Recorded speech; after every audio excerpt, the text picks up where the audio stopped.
Bonsoir à tous, bienvenue si vous nous rejoignez sur la nouvelle chaîne ivoirienne. Merci de suivre ce nouveau numéro de NCI 360, le magazine de la rédaction qui passe en revue l'actualité de la semaine.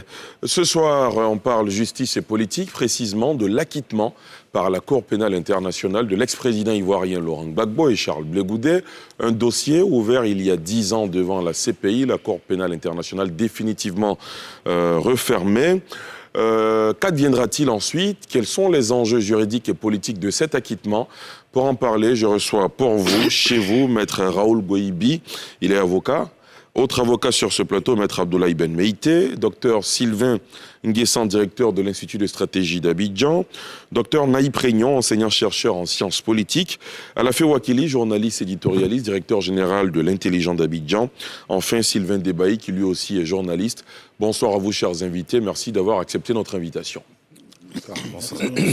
Dans une décision lue par le juge Tilé Eboué Oussoudji, mercredi dernier, la Chambre d'appel de la Cour pénale internationale a indiqué qu'elle rejetait l'appel du procureur et a confirmé la décision de première instance, décision prononcée en janvier 2019, souvenez-vous, au terme de laquelle l'ancien président ivoirien et l'ex-chef des Jeunes Patriotes avaient été acquittés. Les deux hommes étaient poursuivis par la Cour pénale internationale pour crimes contre l'humanité après les violences post-électorales de 2011. Ils sont donc définitivement libres. Avant d'ouvrir le débat, je vous propose de suivre ce sujet de Salif Yalekwe. Elle rejette donc l'appel du procureur et confirme la décision de la Chambre de première instance. La Chambre d'appel révoque par la présente toutes les conditions restantes sur la libération de M. Gbagbo et de M. Blé Goudé à la suite de ce jugement. Ainsi, on a décidé la Chambre d'appel de la Cour pénale internationale, CPI, qui confirme, à travers ce verdict, la décision d'acquittement de l'ex-président de Côte d'Ivoire, Laurent Gbagbo, et son co-accusé Charles Blé Goudé dans l'affaire de crimes contre l'humanité perpétrée lors de la crise post-électorale ivoirienne de 2010 à 2011. Pour rappel, le 15 janvier 2019, la Chambre de première instance a acquitté l'ex-président ivoirien et son homme fort, ex-leader de la galaxie patriotique. Le 16 septembre 2019, le procureur a répliqué, déposant un appel contre cet acquittement. La présidence de la CPI avait accordé en février une prorogation de mandat au juge dans l'affaire Laurent Gbagbo et Blé Goudé jusqu'au 31 mars 2021 pour clôturer le recours en appel contre leur acquittement. Monsieur, comment vous avez accueilli cette décision, docteur Sylvain Nguessan? Personnellement, c'était un sentiment de soulagement, un sentiment de joie, de savoir qu'après 10 ans, un procès qui a duré pratiquement 10 ans, après des enquêtes, après des éléments de preuve qui auraient été réunis, après des témoins qui ont défilé, que justice soit rendue, que la CPI trouve que des éléments de preuve ne sont pas réunis pour la condamnation des accusés. Pour moi, c'est un sentiment de joie. J'espère que cela va réconcilier une partie des Ivoiriens ou alors les Ivoiriens avec la communauté internationale, les instruments internationaux de droit, pour dire que, bon, ils ne sont pas forcément dans le faux, qu'ils appliquent le droit, que la CPI n'a fait que dire le droit jusque-là. Sylvain Debaï? Je dirais tout de suite que le 29 novembre 2011, Laurent Gbagbo a été transféré à La Haye. C'était la première fois qu'un président soit transféré devant la Cour pénale internationale. Pour certains Ivoiriens, ça a été un soulagement. Pour d'autres Ivoiriens, c'était une désolation. Nous, tous, en tant qu'observateurs, nous étions perplexes. Nous avions des appréhensions avec les différents rebondissements qui ont eu cours. Nous avons eu des appréhensions sur la Cour pénale internationale. Aujourd'hui, je crois que c'est un soulagement pour les uns, une déception pour les autres, mais justice a été rendue et on doit se soumettre à la décision qui a été rendue. Très bien. Docteur Naïb Réignon? Je pense que c'est une décision qui est salutaire parce que, effectivement, il y a eu un procès, un long procès, et aujourd'hui, il y a eu acquittement. Donc, c'est une décision qui a une ambivalence dans cette décision. C'est que, premièrement, la Cour pénale internationale n'a pas pu prouver, effectivement, la culpabilité de deux personnalités politiques. Deuxièmement, la Cour pénale internationale, c'est un test grandeur majeure pour cette Cour qui est contestée. Et aujourd'hui, on constate qu'effectivement, les faits, les délits sont constitués, mais les auteurs étaient les mauvais auteurs. En fait, les personnes qui ont été emmenées à la cour n'étaient pas les bonnes. Une chose est sûre, 3000 Ivoiriens ont perdu la vie et il faut trouver les responsables de ces morts. Donc, pour les deux personnalités politiques, c'est une bonne chose, mais pour la Côte d'Ivoire, il reste encore à trouver les auteurs des 3000 morts. Alafé Wakili. Il faut dire qu'en décembre 2011, le président Laurent Gbagbo a dit « j'irai jusqu'au bout ». Charles Blé Goudé, quelques années plus tard, a dit « de l'enfer, il reviendra ». On peut penser que les deux ont gagné leur pari. Ce que je note, c'est que ceux qui sont satisfaits, après cette décision, sont plus nombreux que ceux qui sont mécontents. N'empêche qu'il y a des mécontents dont il faut écouter éventuellement la peine et l'angoisse, comme un match de football, comme une élection. Il y a des vainqueurs, il y a des vaincus, et on dit que les vainqueurs doivent écouter tout le monde, doivent être les présidents, les élus de tout le monde, même ceux qui ne les ont pas votés et qui ont été leurs adversaires. Donc, dans ces moments de soulagement, de satisfaction pour les uns et les autres, et comme il a dit, il ne faut pas oublier de penser aux mécontents, aussi même ceux qui sont soulagés, au sentiment qu'ils ont pu avoir de subir une injustice. Donc on aura peut-être ici, en dehors de cet espace, l'occasion de reparler de ces choses-là. Alors, ce procès a été un long feuilleton juridique de 2011 à 2021. Nous avons l'avantage d'avoir deux avocats, deux hommes de droit sur ce plateau.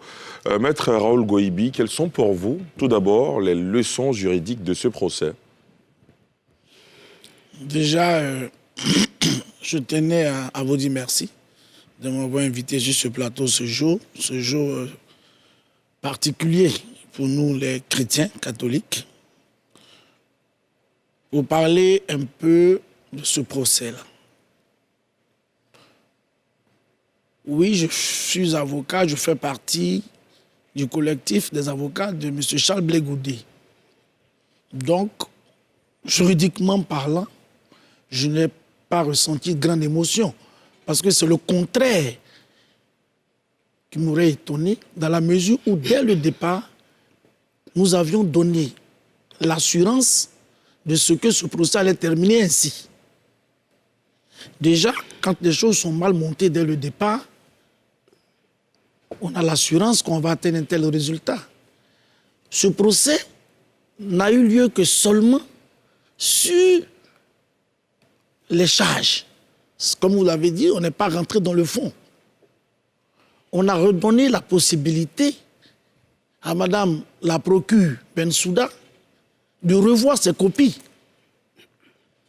Encore pour lui donner une chance de pouvoir arriver, ne serait-ce que à un débat fondamental. Donc, au niveau des avocats de la défense, nous avons l'assurance que les choses allaient se terminer ainsi. Vous voyez,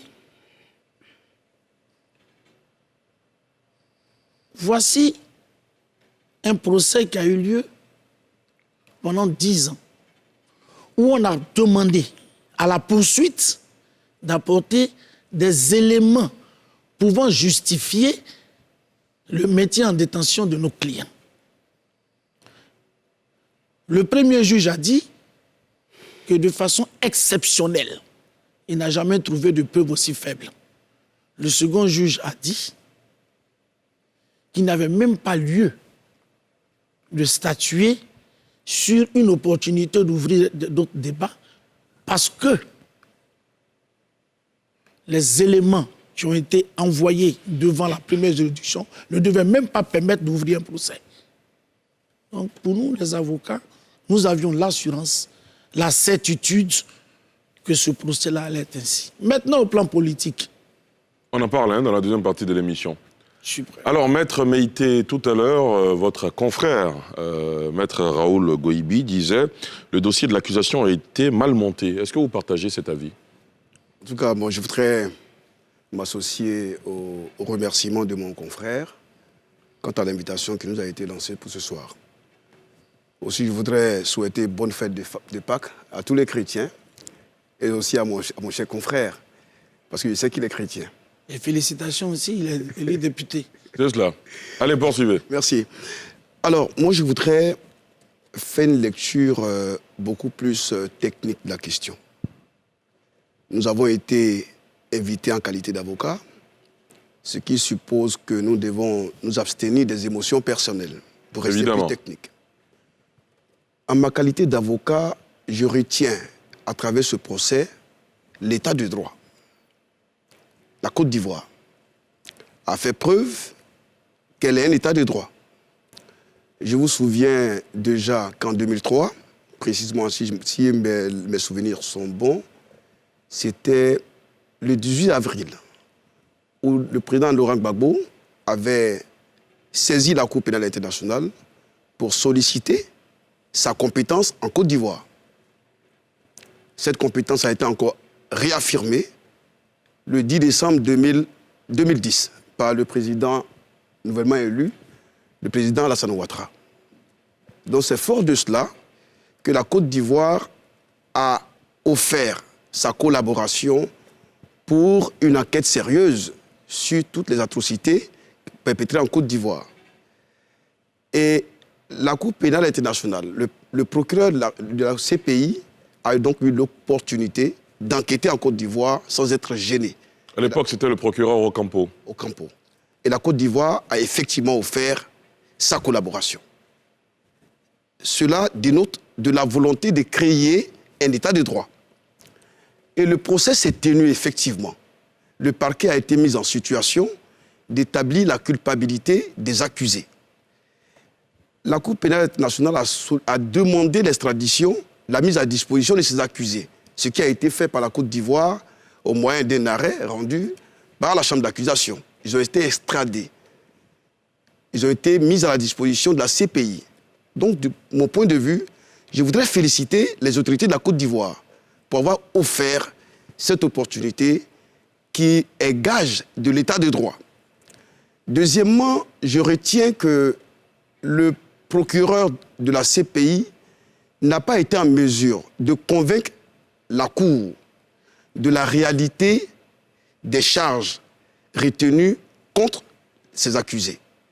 Mais je retiens tout de même que le procès pénal, il faut avoir une autre lecture du procès pénal.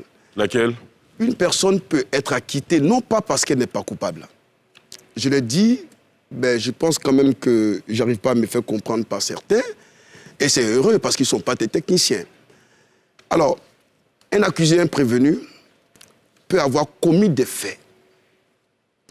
Et l'autorité des poursuites n'ayant pas pu établir la réalité des faits qui lui sont imputés, peut être acquittée.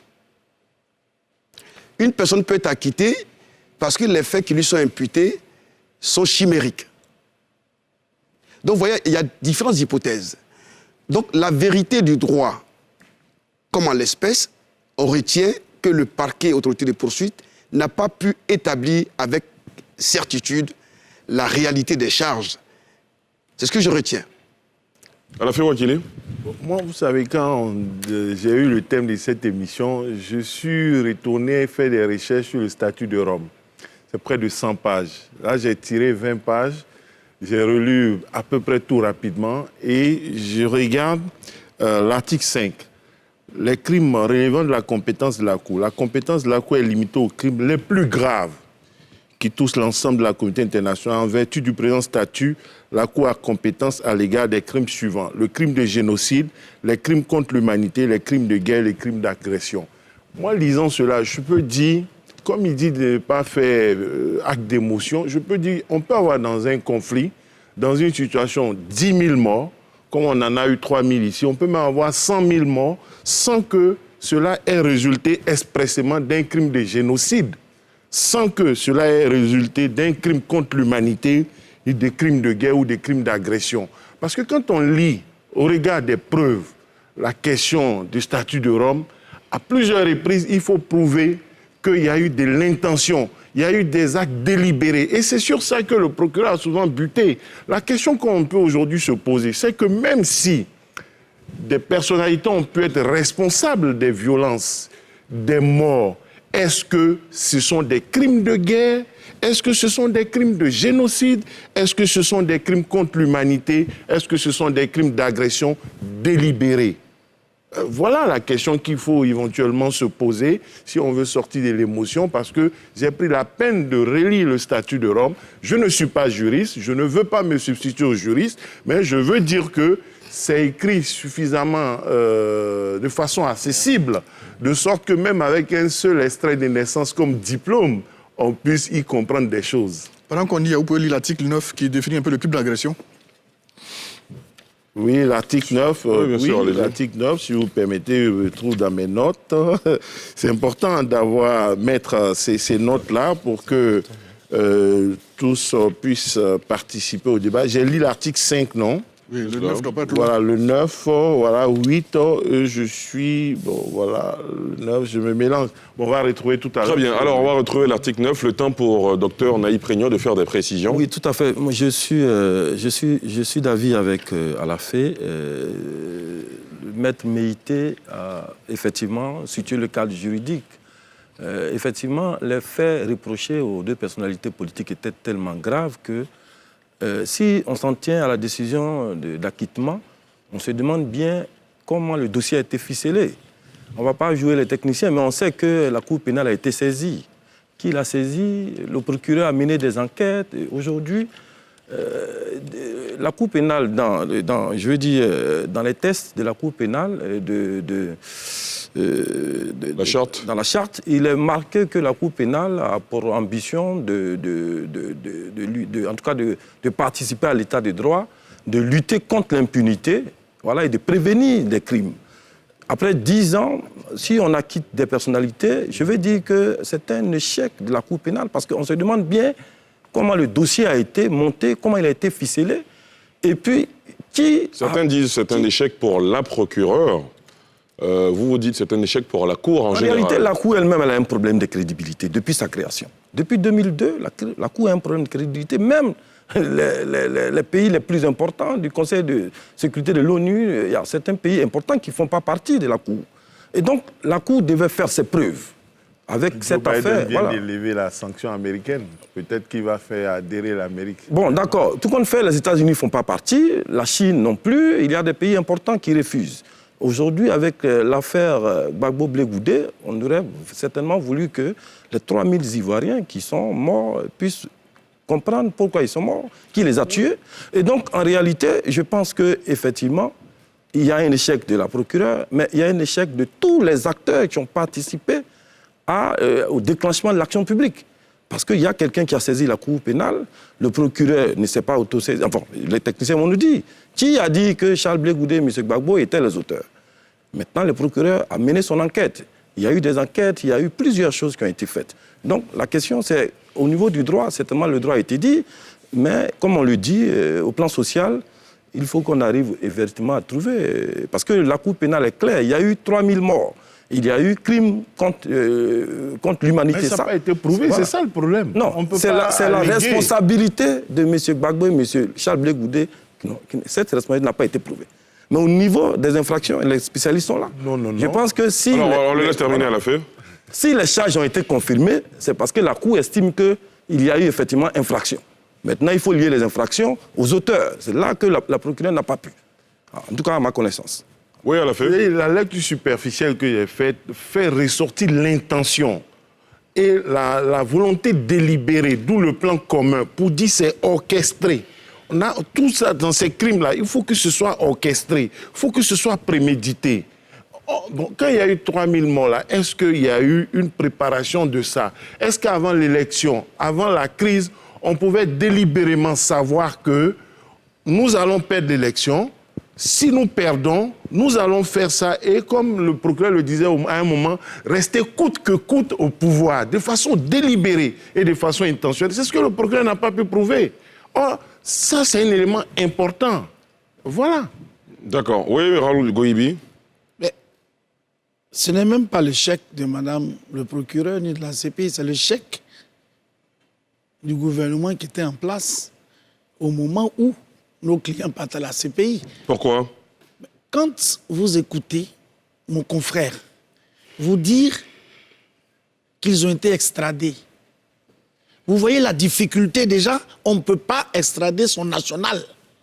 Ça veut dire que dès le départ, l'intention malveillante de pouvoir écarter ces deux messieurs du jeu politique était dessinée. Que dit la Cour? La Cour, la CPI, c'est qu'on ne peut pas extrader un national. Donc, c'est une procédure de l'envoi qui est mise en place. Nous étions à l'audience devant la chambre d'accusation.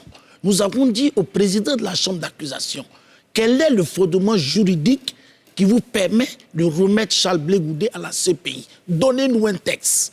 Le procureur général, qui aujourd'hui vient d'être nommé à l'IO, nous a dit que c'est tout comme l'extradition.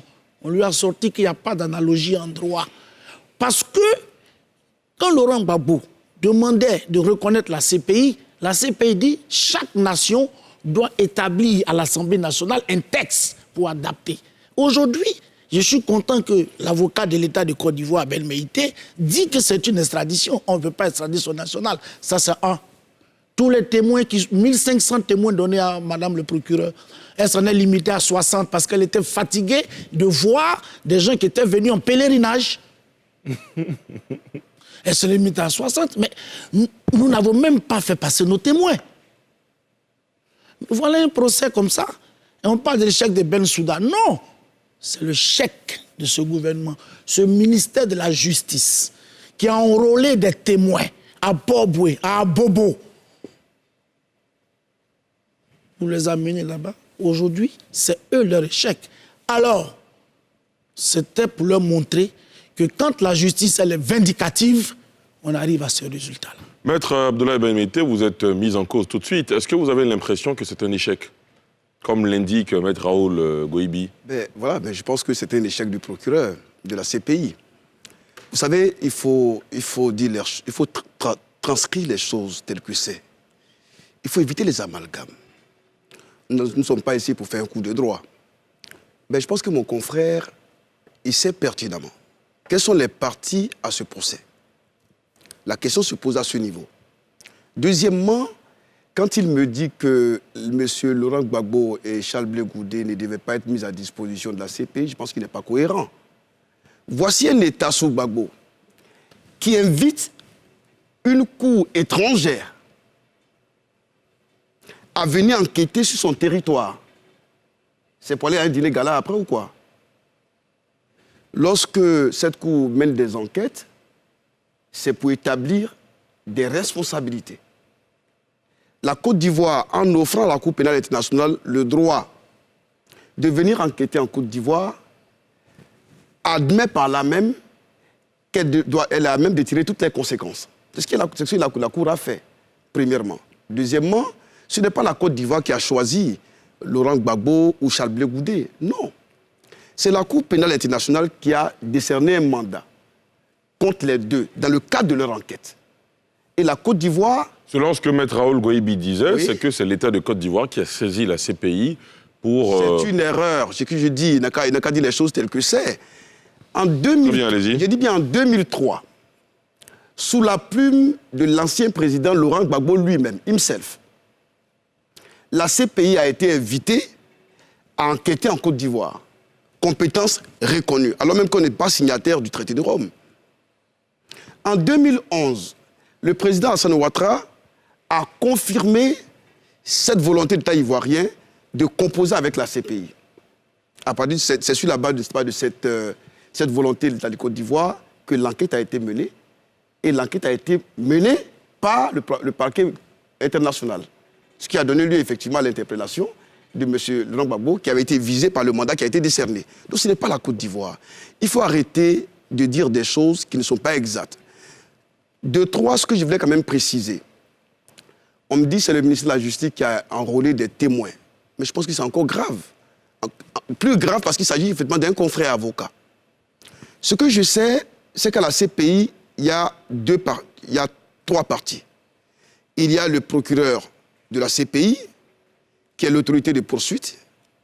Il y a les victimes, qui sont parties civiles, et il y a les accusés. Donc le procès se tient entre ces 3 entités. Et dans le cadre de la poursuite, les témoins à charge, c'est au procureur de la CPI de les trouver pour pouvoir effectivement consolider les informations détenues. Mais je m'étonne qu'on me dise que le ministère de la Justice aurait enrôlé des gens. La Côte d'Ivoire a offert sa collaboration, n'a pas voulu empêcher l'enquête de se dérouler. Elle a offert ses institutions à cette fin. Mais il faut dire les choses telles que c'est. Il faut rester beaucoup plus... Alors, autre rebondissement juridique dans cette affaire, c'est bien sûr les procès qui ont eu lieu en Côte d'Ivoire concernant Laurent Gbagbo et Charles Blé Goudé. On en parle évidemment avec nos hommes de droit, mais aussi avec tous les autres invités sur ce plateau. Docteur Sylvain Guesson, vous voulez réagir? Bien sûr.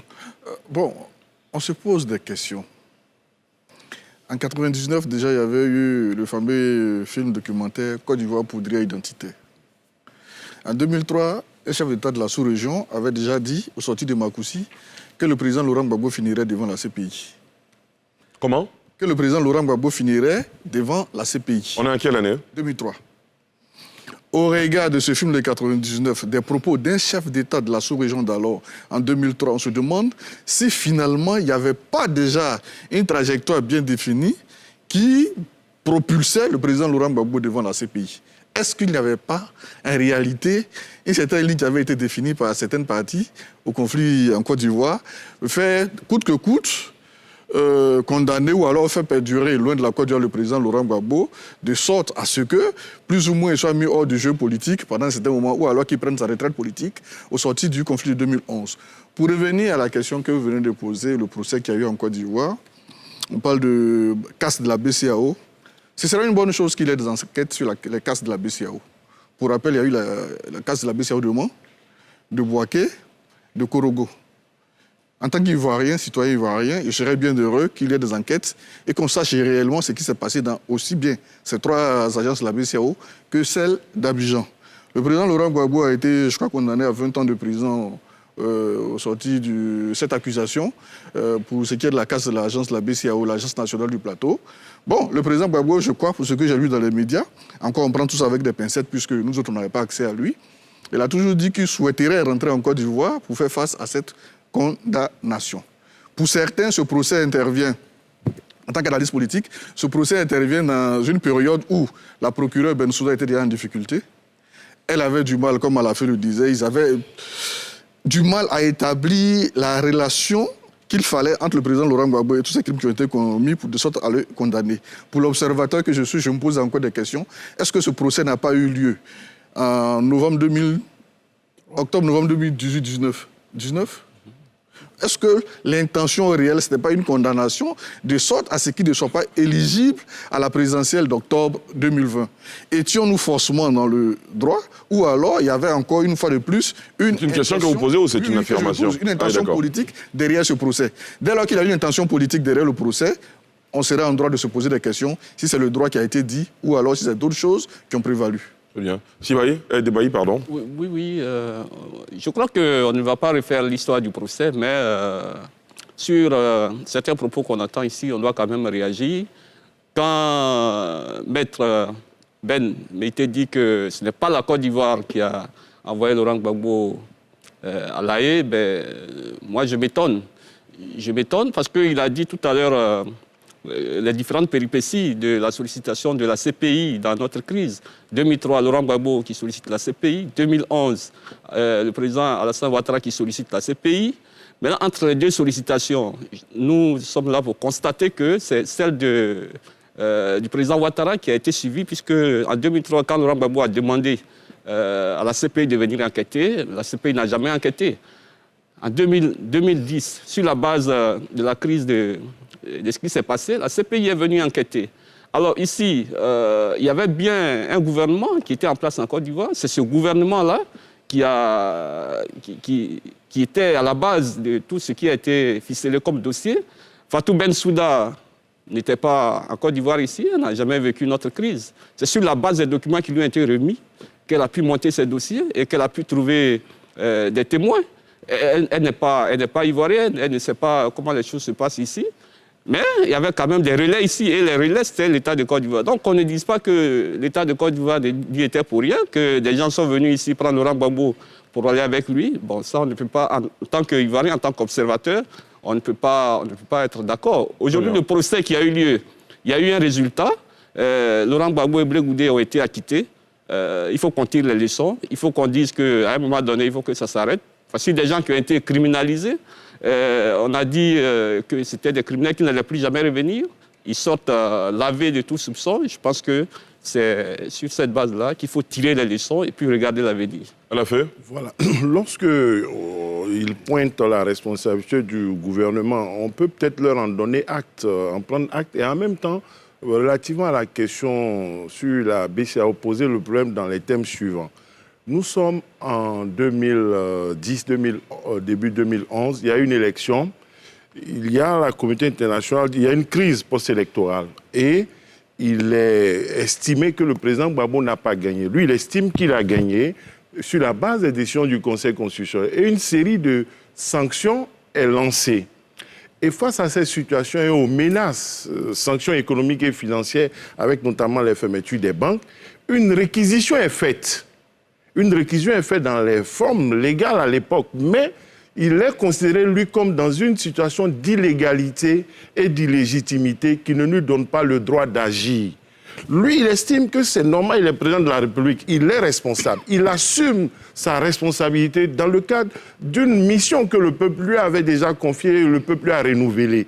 Et à ce titre, il autorise, malgré le désaccord des institutions financières internationales, à aller sortir de l'argent à la BCAO sur la base de personnes non qualifiées à cet effet. Donc l'État de Côte d'Ivoire, estimant que c'est l'argent de la Côte d'Ivoire, il envoie, il autorise. Donc, responsabilité. Si le gouvernement Ouattara est responsable de son départ à La Haye, lui, chef de l'État, il est responsable pour avoir envoyé des gens considérés comme non fondés, non légitimes à aller récupérer l'argent dans une banque. En temps normal, on donne les instructions et puis la BCAO exécute. Quand il y a un conflit, il fait comment? Lui, il a estimé qu'il ne peut pas dormir, laisser le peuple mourir. Il a agi en prenant ses responsabilités. Mais ce sont ces responsabilités-là qu'il paye dans le cadre de la BCAO. Je suis tout à fait d'accord. Voilà qu'il faut expliquer. Pour moi, pour bosser à de mon point de vue, les néophytes du droit, Ahmed Gouroubi veut parler. Je suis un néophyte. Donc, il ne faut pas trop me charger. Très bien. Alors, monsieur, on vous a bien compris. S'il vous plaît, Maître Gouroubi, vous voulez réagir? Oui, non, simplement pour dire et répondre à mon confrère qu'il y a une frappe célèbre, une phrase très célèbre du président Alassane Ouattara: je n'amènerai plus un Ivoirien à la CPI. Ça suffit pour comprendre que c'est lui qui les a envoyés. Et la procédure, c'est la procédure de l'envoi, comme j'ai expliqué.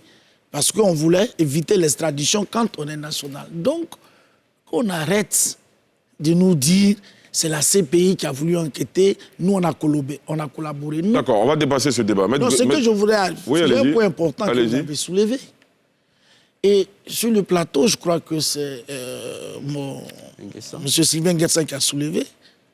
Mais la condamnation de Blé Goudé et de, par contumace, et de Laurent Gbagbo, je crois par défaut et autres. Mais en réalité, c'était pour prévenir ce résultat-là. Parce que quand on a compris que le procureur était en difficulté, quand elle a commencé à demander à la Cour de lui accorder un non-lieu, ce qui lui permettrait d'annuler toute procédure, mais lui donnant la latitude de pouvoir la reprendre à tout moment, c'est en ce moment-là que les donneurs d'ordre de Aben Souda, ceux qui étaient au gouvernement, ont compris qu'il fallait créer quelque chose en interne. Sinon, comment peut-on juger quelqu'un comme Laurent Gbagbo par contumace ou par défaut, alors que la loi dit que c'est lorsque la personne n'arrive pas à justifier de façon légale son absence. Mais vous les avez envoyés et vous dites qu'ils ne peuvent pas justifier l'absence en Côte d'Ivoire. Et donc, les mandats d'arrêt sont tout azimuts. C'est ces décisions-là qui ont permis à les rendre inéligibles. Voilà ce qui a été orchestré. Malheureusement, pour eux, les choses sont pas allées dans le sens. On attend. Quand nos clients rentreront, quelle sera leur attitude? Alors là-dessus, justement, Maître Meïté, maintenant que le procès à la CPI s'est terminé, les procès se sont tenus en Côte d'Ivoire, c'est quoi la suite? Non, mais bien avant, parce qu'il faut quand même que je réagisse. Bon, rapidement, allez-y. Alors, je laisse toute la responsabilité des déclarations à mon confrère. Il y a une décision qui existe, qui a été déjà rendue. Et je pense qu'un avocat, les voies de recours, s'il en a, il doit les emprunter. le plateau n'est pas un cas de répéter un procès. Je voudrais quand même indiquer, et je voudrais quand même rebondir sur ce qu'il a dit, relativement à la phrase qu'il a prêtée au président de la République, qu'il l'enlève dans son contexte. Vous savez, la CPI obéit à un principe. C'est le principe de la subsidiarité. Ce qui veut dire que lorsque des faits ne sont pas connus des juridictions internes, ou bien quand l'État n'est pas en mesure de les juger, ou bien quand l'État ne veut pas les juger, qu'en ce moment, effectivement, que la CPI peut intervenir. Donc, le président a dit que maintenant, il a pu pacifier le pays. La Côte d'Ivoire est prête à juger ses nationaux, quel que soit le crime. Donc, il n'y a même plus lieu, n'est-ce pas, de faire partie de quelqu'un à la CPI. Il faut mettre les phrases dans leur contexte. Mais sur l'histoire de la BCAO... S'il vous plaît, on le laisse terminer. Sur l'histoire de la BCAO, je t'ai quand même indiqué que c'est un procès qui a eu lieu. Le parquet a requis, le tribunal a jugé, il y a une décision qui existe bel et bien, et je pense que mon confrère, il le sait. Il sait qu'il a une obligation, c'est d'avoir égal une décision de justice. D'accord. Alors, qu'est-ce qui va se passer maintenant que Laurent Gbagbo et Charles Blé Gouldon ont été acquittés? Ils sont censés rentrer en Côte d'Ivoire. Qu'est-ce qui va se passer alors qu'il y a des procès qui ont eu lieu en Côte d'Ivoire, Maître Goïbi? Permettez-moi de revenir. Bon, si on reste dans cette logique de répondre à chaque... Allez-y. Je vais répondre. Non, parce que j'ai eu la chance d'occuper pour Charles à son procès donc d'extradition. Sinon, parce que non, ce n'est pas quel terme employé, d'extradition. Mais nous avons demandé et nous avons plaidé ce message du chef pour dire que maintenant que toutes les juridictions sont en place, Charles Blé Gouldé était en exil. Il a été amené. Tout était en place. Les juridictions fonctionnaient. Madame Babou est restée, c'est les mêmes juridictions. On a dit, mais les juridictions sont en place, qu'est-ce qui justifie cela? Donc, l'argument que vous donnez, selon lequel c'est parce que nos juridictions n'étaient pas en place, ils sont partis, est vrai.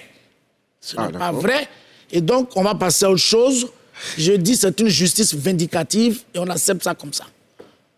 Maintenant, vous m'avez demandé... Qu'est-ce qui va se passer à présent avec vos clients notamment, avec votre client Charles Blé Gouldé, et j'entends aussi avec le président Laurent Gbagbo, alors qu'il y a des procès qui ont été ouverts en Côte d'Ivoire, les verdicts ont été prononcés? J'ai transféré les décisions de leur condamnation à mes confrères qui étaient à La Haye pour qu'ils en prennent acte. Ils étaient plus pressés que tous pour venir répondre devant la justice. Qu'est-ce qu'ils ont demandé? Leur liberté provisoire. Lorsque on a senti qu'ils allaient l'obtenir, la liberté conditionnelle, qu'est-ce qu'on a senti? L'État de Côte d'Ivoire s'est réveillé. Ils ont désigné des confrères qui sont allés juste pour s'opposer à cette liberté conditionnelle. Voilà un État qui dit qu'il n'a envoyé personne, qui n'est pas mêlé. C'est un procès de la CPI. Sinon, les partis civils avaient leur avocat. Mais quand ils viendront, si l'État de Côte d'Ivoire entend exécuter leur décision, nous n'avons pas peur de la justice. Ce que nous demandons, ce n'est pas qu'on nous juge qu'on est absent. Voilà un régime qui gagne les procès lorsque les personnes poursuivies sont absentes. À Arusha, ils ont perdu 4 fois. À la CPI, ils perdent, c'est-à-dire tout ce qui est à l'extérieur, tout ce qui... Mais ce procès, comme vous avez dit au début, doit permettre à notre justice de savoir comment les choses fonctionnent en matière d'appareil judiciaire. Réaction, Maître Maïté? Moi, je pense qu'on est sur Facebook, là, quand je l'écoute. Qu'est-ce que vous voulez dire? Je vois des activistes de Facebook. Alors, je pense qu'il faut, et c'est important, et je le dis aussi à l'endroit des journalistes, vous savez, lorsqu'on traite des faits, il faut traiter des faits avec vérité.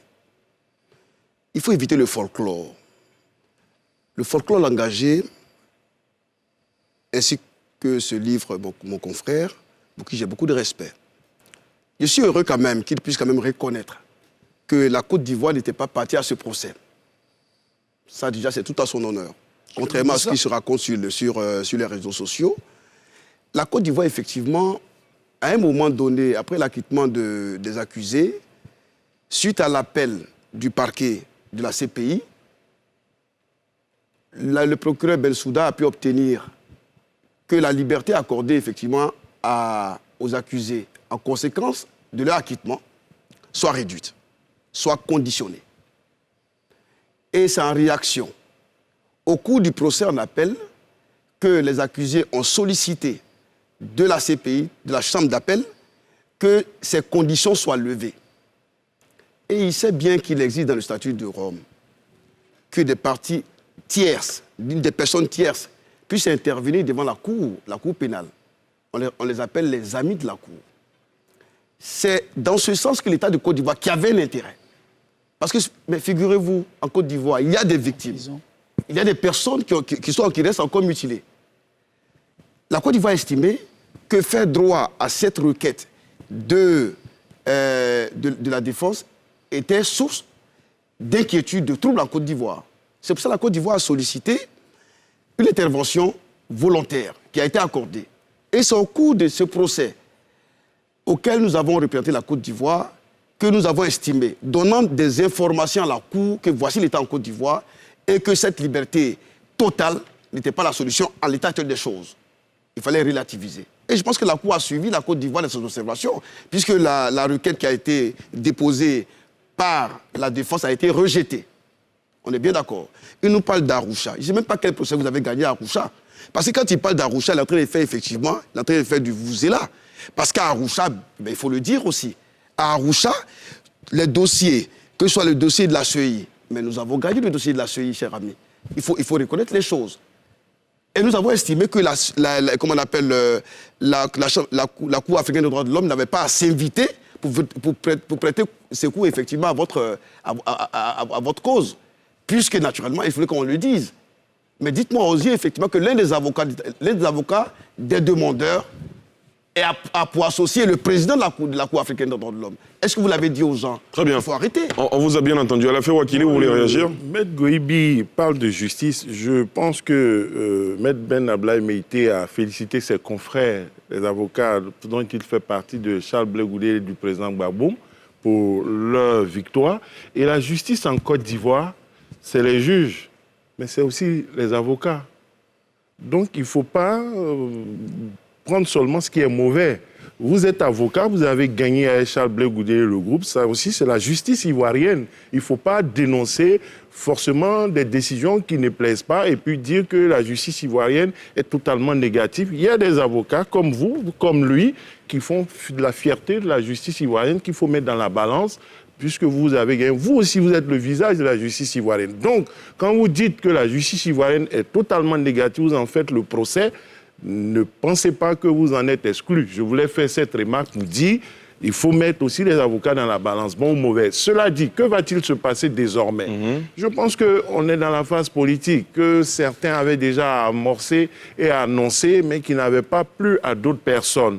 Il n'est pas possible que le président Gbagbo rentre, que Charles Blé Goudé rentre, sans un dialogue direct, sans une discussion politique avec les autorités. Maintenant, comment ça va se faire? Telle est la question. La phase juridique est terminée.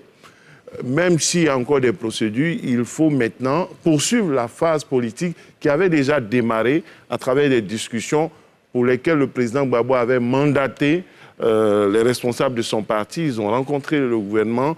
Le Premier ministre Ahmed Bakayoko s'était engagé dans cela et ça avait un peu tardé. Le président de la République, mais il s'est prononcé sur la question. Il a dit qu'il attendait la fin de l'appel, la fin des élections. Cette échéance-là est arrivée et je pense qu'il faut y faire face. Bien sûr. Alors, dans ce feuilleton, il y a aussi des victimes de la crise post-électorale de 2010-2011 qui ont réagi à cet acquittement définitif de l'ex-président Laurent Gbagbo par la justice internationale et prônent le pardon et la réconciliation. Je vous propose de les écouter. Mon camion a été brûlé. J'ai été tiré, il y a 4 balles dans ma tête. Donc je suis victime. Mais Dieu, lorsque j'ai lu le Coran, je pardonne celui qui a fait le mal. Le mal est déjà fait. J'étais en bien portant. J'ai perdu un œil, il y a une balle qui est rentrée dans mon œil. Mais j'ai pris bon Dieu, tant que je ne suis pas mort. Ils ont libéré Gbagbo. Nous, les victimes, nous sommes d'accord, on n'est pas contre. S'il y a un ministre de la réconciliation, ça veut dire qu'on doit partir à la réconciliation. Mais nous, les victimes, nous attendons une réparation de la CPI du gouvernement ivoirien pour que nos cœurs aussi soient apaisés. Il y a eu des victimes, il y a eu des morts, ça nous fait mal, mais s'ils nous accompagnent, je pense que ça peut apaiser nos cœurs. Voilà, messieurs, vous allez réagir à ces réactions des victimes de la crise post-électorale de 2010-2011. Aussi, nous allons parler des enjeux politiques. Alafé Ouakili avait donné le ton tout à l'heure, des enjeux politiques suite à cet acquittement de Laurent Gbagbo et Charles Blé Goudé. Ce sera juste après cette petite pause.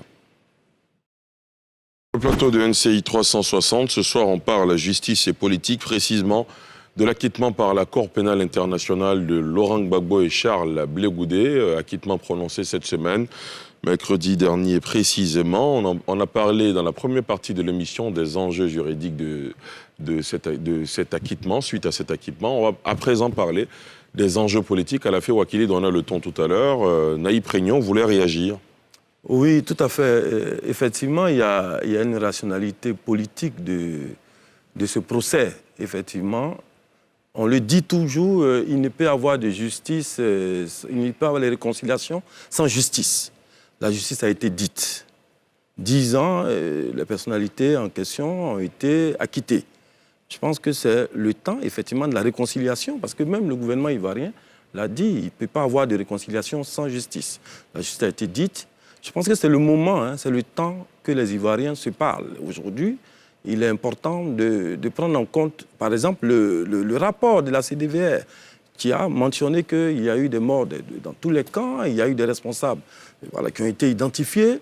Aujourd'hui, une catégorie de responsables, des personnalités viennent d'être acquittées. C'est le moment pour la Côte d'Ivoire de s'asseoir et de se parler, de se réconcilier. Je pense que le moment est propice. Pourquoi ? Parce qu'on avait voulu attendre que la justice se prononce. La justice s'est prononcée. Les victimes elles-mêmes commencent à pardonner et je pense que le moment est propice.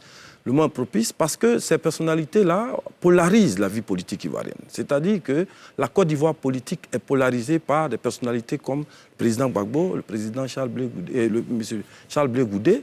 Et puis, il y a que quand ces personnalités-là ne participent pas à la vie politique, il y a que cette vie politique-là est plus ou moins paralysée. Pas en termes de fonctionnement des institutions, et non, mais en termes d'engouement à participer à la vie politique. C'est important que ces personnalités-là reviennent en Côte d'Ivoire et puis contribuent à la réconciliation nationale. Sylvain Nguessan. Dans tout processus de réconciliation, il y a les mécanismes juridiques et aussi les mécanismes extrajudiciaires. Dans un premier temps, on a essayé avec les mécanismes juridiques, on a vu un peu le résultat qui en est sorti. Les victimes traînent encore toujours leur traumatisme, leur colère, leurs humiliations. Ce serait intéressant qu'on ait maintenant une approche holistique de tout ça. Les mécanismes juridiques ont montré leurs limites. C'est le temps du compromis politique. Donc laisser nos principaux leaders, comme on l'a dit, se parler entre eux, mais aussi la classe politique, la société civile, que toute la Côte d'Ivoire apprenne à se parler pour rechercher le compromis politique en vue de la réconciliation. Cela n'exclut pas que la Côte d'Ivoire fasse la lumière sur ce qui s'est passé durant toute cette période. M. Laurent Gbagbo et M. Charles Blé Goudé ont été acquittés. Mais qui sont ceux donc qui sont les responsables de toutes ces tueries-là ? On ne peut pas balayer du revers de la main cette page sombre de l'histoire de la Côte d'Ivoire, non. Il va falloir faire la lumière sur ce qui s'est passé. Mais il faut poursuivre le processus. S'il y a les victimes qui ont été identifiées, il faut leur apporter la réparation. Mais que la Côte d'Ivoire apprenne à se parler, qu'on essaie de connaître la vérité, qu'on connaisse la vérité, qu'on fasse ce de se passer maintenant, qu'on apporte les réformes politiques qu'il faut. Comme on est arrivé là, c'est un échec politique. Nos tests n'ont pas été en mesure de nous permettre de ne pas avoir accès à la violence pour résoudre nos incompréhensions. Il faudra apporter les réformes que cela demande et puis regarder de l'avant, tenter un projet d'avenir commun pour que toute la Côte d'Ivoire puisse gagner. Raoul Goïbi, à l'entame de vos propos, dès le début de cette émission, vous vouliez parler politique. Oui. Quel est le lien que vous faites entre la politique et le juridique dans ce dossier ? Je pense qu'il faut que nos responsables politiques, je parle de nos gouvernants, comprennent que les propriétaires de la justice, c'est le peuple. Et donc, il faut qu'ils acceptent de prendre du recul et puis voir la popularité de nos clients. pour pouvoir prendre la bonne mesure. J'ai écouté mon confrère sur une radio étrangère disant que s'ils acceptent une décision aussi belle, il faut qu'ils acceptent de subir les conséquences des décisions qui les attendent en Côte d'Ivoire. Vous voyez, je vais vous donner un peu, pour imaginer les choses, ce qui s'est passé à Dakar. Le président Macky Sall, pour finir, l'opposant a été mis en liberté, non pas totale, mais sous contrôle judiciaire. Et j'ai aimé l'expression du confrère. Quand le journaliste lui disait « Mais attendez, vous êtes content, votre client est sorti, mais il n'est que sous contrôle judiciaire. » Il dit « Oui, parce que le président Macky Sall est sous contrôle du peuple. » Voilà, il faut faire attention. Nous, mon client vous a dit, il pardonne. Sinon, les recherches doivent se passer dans le camp en face. C'est là-bas qu'il faut maintenant chercher les coupables. Mais nous disons pardon. Et c'est le mot du président du ministre Charles Blé Goudé. Pardon. Sinon, moi je suis très bien placé et je me constitue gratuitement pour ces victimes-là pour qu'on aille voir de l'autre camp. C'est là-bas que sont maintenant les recherches à faire. Mais la Côte d'Ivoire est notre pays. Il faut laisser cette décision contre Blé Goudé alors qu'il est en prison à La Haye et on le juge par défaut, par contumace. Il faut laisser ça. Il faut faire confiance au peuple de Côte d'Ivoire. On a besoin de maturité. Il faut aller, comme on a parlé, dans des commissions, dédommager les victimes et puis faire table rase. Sylvain Debaye? Oui, il a dit pratiquement le mot que j'attendais, faire table rase. Faire table rase parce qu'on l'a vu tout au long de cette histoire. On a vu que d'Abidjan à La Haye, c'était un échec sur toute la ligne. Je vais parler du volet judiciaire parce qu'autrefois on avait dit justice d'abord, réconciliation après. Au bout du compte, on se rend compte que certaines victimes ont le sentiment d'avoir été roulées dans la farine, d'où les récriminations qu'on entend ça et là. Quand la CPI, qui est une juridiction internationale, dit que Laurent Gbagbo et Charles Blé Goudé sont innocents, donc acquittés, je pense que c'est une décision qui devrait conforter tout le monde. Mais malheureusement, ce n'est pas le cas. Ça veut dire qu'il y a encore un problème. Durant toutes ces années, qu'avons-nous fait?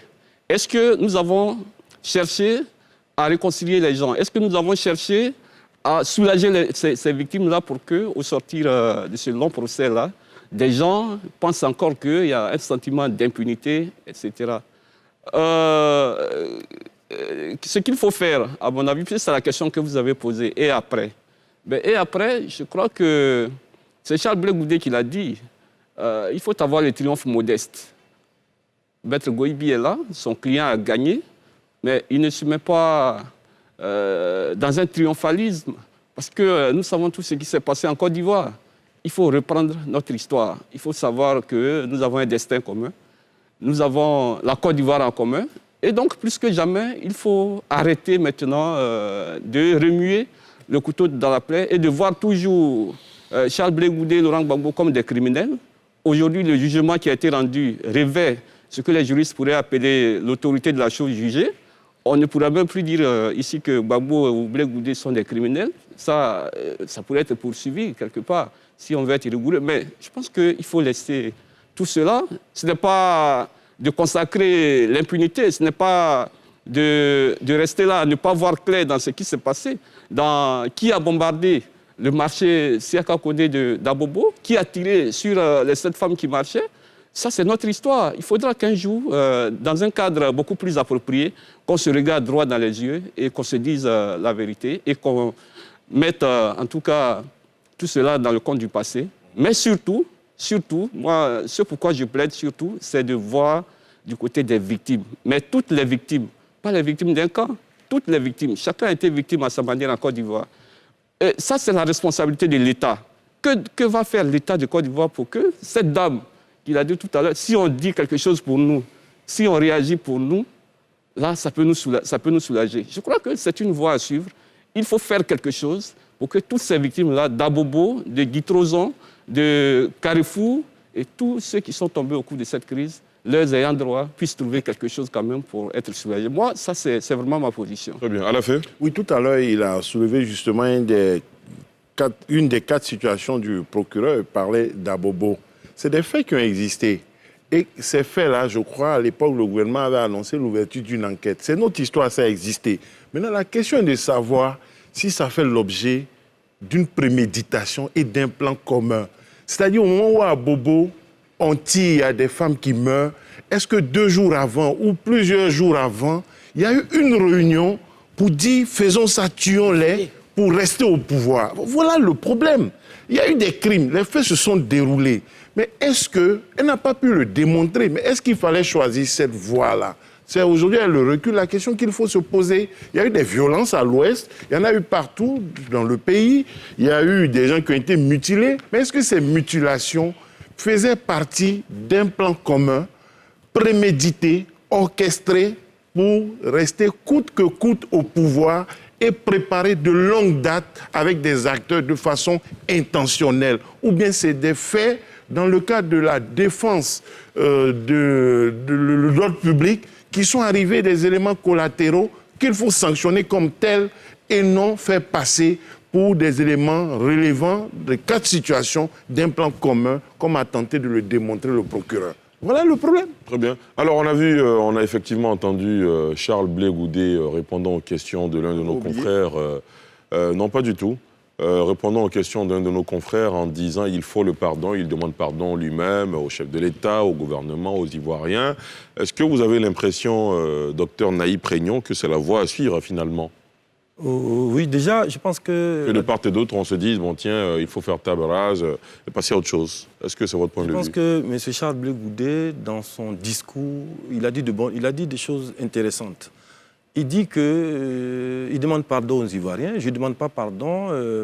Je n'ai pas demandé pardon quand j'étais encore dans le procès, parce que je n'ai pas voulu qu'on puisse associer mon pardon à une volonté de me soustraire de la justice. Je demande pardon aujourd'hui parce que je suis acquitté. Moi, je pense que déjà, je le prends au mot. Il demande pardon en homme libre. Je pense qu'il y a la politique. Les hommes politiques peuvent utiliser des astuces, mais aujourd'hui, je pense que il faut qu'on arrête de soupçonner. M. Charles Blé Goudé demande pardon. Les Ivoiriens peuvent accepter son pardon. C'est déjà une bonne chose qu'il demande pardon. Parce qu'effectivement, dans ce pays, on a entendu ça, que des gens ne demandent pas pardon. Ils n'essaient même pas de reconnaître leurs responsabilités. Charles Blé Goudé demande pardon aux Ivoiriens. Et moi, je suis Ivoirien. Je pense que j'accepte son pardon. Parce que, quoi qu'on dise, il faut qu'on aille de l'avant. Il faut qu'on aille de l'avant. Et puis, bon, je pense qu'on doit aller dans ce sens. On doit aller dans ce sens parce qu'effectivement, on en a besoin. Si on doit revenir sur les faits dont parle Alafé, effectivement, les faits, là, il y en a beaucoup. Et je pense que chaque fois, on ne parle pas trop du rapport de la CDVR, mais si on veut rentrer dans les faits, on va pas, effectivement, on va refaire l'histoire de la Côte d'Ivoire. Tous ceux qui ont parlé, ils ont dit que c'est notre histoire. Et ce sont des faits qui sont déroulés à une époque bien précise, circonscrite. Et dans ces faits, on a sorti quelques personnalités qu'on a jugées. Mais aujourd'hui, je pense que ces faits-là peuvent mourir avec le verdict qui vient de tomber. C'est vrai qu'on ne va pas occulter la justice, on ne va pas occulter les victimes, mais effectivement, à cause des victimes, on doit aller vers la réconciliation. Parce que les victimes en ont besoin. Ont besoin, effectivement, que la crise politique, là, qui a entraîné la mort des Ivoiriens, puisse s'estomper pour que, effectivement, demain, on puisse espérer dans la Côte d'Ivoire. Moi, je pense que... Maître Maïté.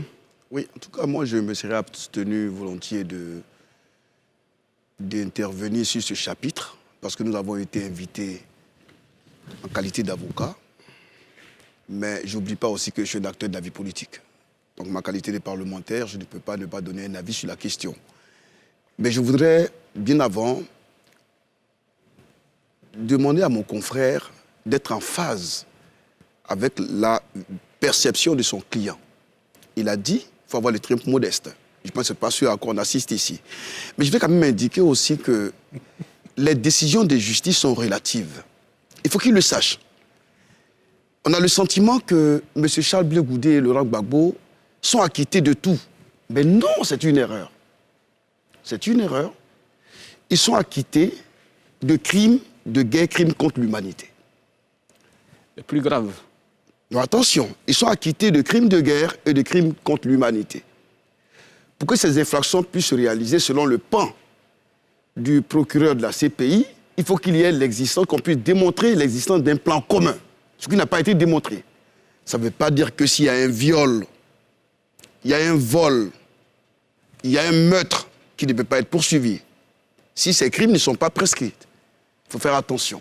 Ça ne fait pas partie des crimes d'agression? Mais attention, j'ai dit, ce qui est poursuivi, il y a les éléments constitués. S'il vous plaît, vous n'allez pas parler ensemble. Hein. Il y a des éléments qui constituent cette infraction.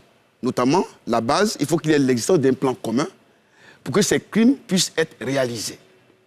Et je vous rappelle que les décisions de justice sont relatives, sont rattachées à des faits précis. Il y a une panoplie de faits qui sont dans certains cabinets d'instruction. Mais moi, je suis d'accord avec vous qu'aujourd'hui, avec la situation qui prévaut, il faut qu'on réfléchisse à comment sortir le pays de cette crise. Je suis bien d'accord.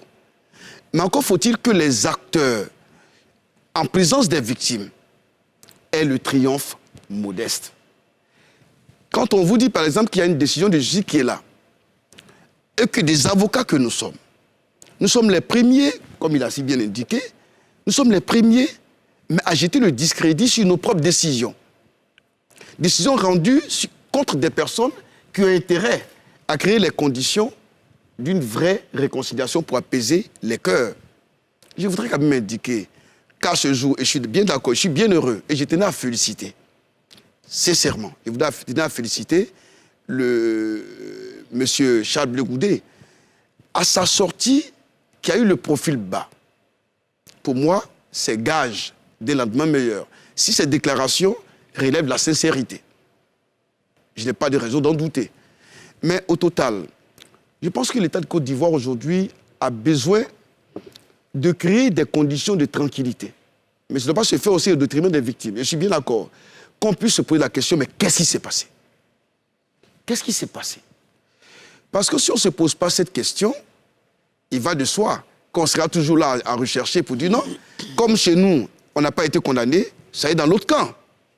Alors, mais surtout qu'il y a diverses infractions qui sont en cause. Il faut aller sur le prisme d'une sincérité, d'abord dans le langage, dans l'attitude, et non une attitude effectivement de défiance. Ce n'est pas effectivement à l'avantage de ses clients, et je dois lui recommander confraternellement d'avoir le triomphe modeste sur la question. Très bien. Sylvain Nguessan. Ouais, si on veut aboutir à une réconciliation en Côte d'Ivoire, d'abord, moi, j'ai un souci avec cette histoire il faut oublier le passé. Non, il ne faut pas oublier le passé. Il faut écrire l'histoire de la Côte d'Ivoire. Qu'est-ce qui s'est passé de 1999 à 2011? Ça fait partie de notre histoire, il faut l'écrire, il ne faudra pas l'occulter. Je ne suis pas pour cette approche qui consiste à dire c'est en oubliant le passé qu'on va vivre ensemble. Non, il faut qu'on sache ce qui s'est passé. Et si on veut savoir réellement ce qui s'est passé, il faut sortir de la lecture manichéenne. Il n'y a pas d'un camp ceux qui sont blancs pour qu'il faut dresser des monuments, et puis il n'y a pas de l'autre côté ceux qui sont en noir qu'il faut pendre. Non. Notre histoire, elle est commune. Elle a connu des criminels de part et d'autre. Elle a connu des crimes d'agression de part et d'autre. Elle a connu des tueries de part et d'autre. Il y a eu Abobo, il y a eu Naïbli, il y a eu etc. Il faut écrire l'histoire de la Côte d'Ivoire. Il faut avoir le courage intellectuel. Même si ce n'est pas sur le plan juridique, judiciaire, il faut avoir le courage d'écrire l'histoire de la Côte d'Ivoire pour qu'on sache ce qui s'est passé entre décembre 1999 et avril 2011 dans l'histoire de la Côte d'Ivoire. Encore une fois de plus, que les réparations soient apportées aux victimes de différents camps. Il n'y a pas eu de tuerie qu'à Abobo. Pour que chaque fois, les victimes qu'on présente, que moi je vois, c'est quand j'étais à Bobo, il n'y a pas qu'à Bobo en Côte d'Ivoire. Il y a eu Anokwa Kouté, avant le marché d'Abobo. Il y a eu Naïbli après. Il y a eu plusieurs choses. Il y a eu les danseuses d'Aganou qui ont été fauchées à Sakassou. Il y a eu ce qui s'est passé à Boaké, qui est tellement horrible qu'on en parlait, on ne dirait pas ici. Il faudrait qu'on ait tous de part et d'autre le triomphe facile, et le triomphe assez modeste, mais qu'on sache aussi qu'il faut sortir de la lecture manichéenne. Il n'y a pas un camp qui est blanc. Oui, Naï.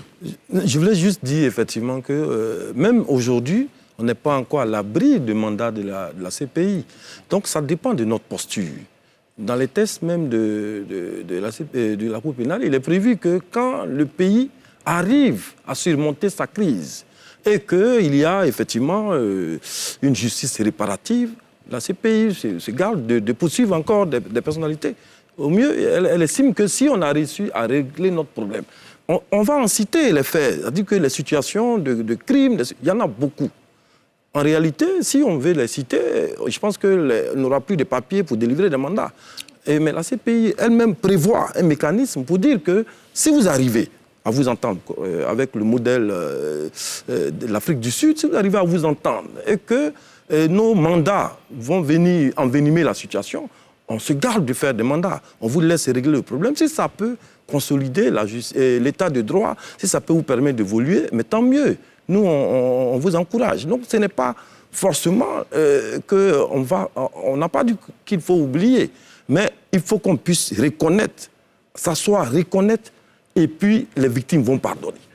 Et ça, si on le fait bien, je pense qu'on peut éviter encore, les mandats de la CPI, parce que quoi qu'on dise, si M. Charles Blé Goudé et le président Gbagbo ont encore des infractions dans un tiroir, c'est vrai, c'est possible, parce que la justice, on les a acquittés pour des faits, mais d'autres Ivoiriens, d'autres personnalités politiques ivoiriennes ont encore aussi des infractions peut-être dans les tiroirs, de part et d'autre. Et donc, moi je pense qu'il faut qu'on aille dans ce sens-là. Maître Raoul Goyibi. Oui, je pense qu'il faut qu'on soit pragmatique et qu'on pose les problèmes dans l'esprit dans lequel les Ivoiriens nous attendent. Dites-nous. Aujourd'hui, nos clients ont suffisamment payé. Laurent Gbagbo et Charles Blé Goudé ont suffisamment payé. Ils ont fait preuve d'humilité. Ils ont cru à la justice internationale. Ils ont attendu. Même pendant leur liberté conditionnelle. Ils se sont abstenus de faire des conférences, de faire beaucoup de choses. Aujourd'hui, quelle est la question de l'Ivoirien? Est-ce que si nos clients rentrent, le régime en place va exécuter les mandats d'arrêt? C'est la question. C'est pour ça que je dis qu'on se souvienne de la phrase du confrère. Mon client est sous contrôle judiciaire, le président du Sénégal est sous contrôle du peuple. Il faut arrêter. Il faut arrêter. Le pardon que nous demandons est un pardon sincère. Le président de la République a tous les mécanismes. Dieu merci, mon excellent confrère est installé.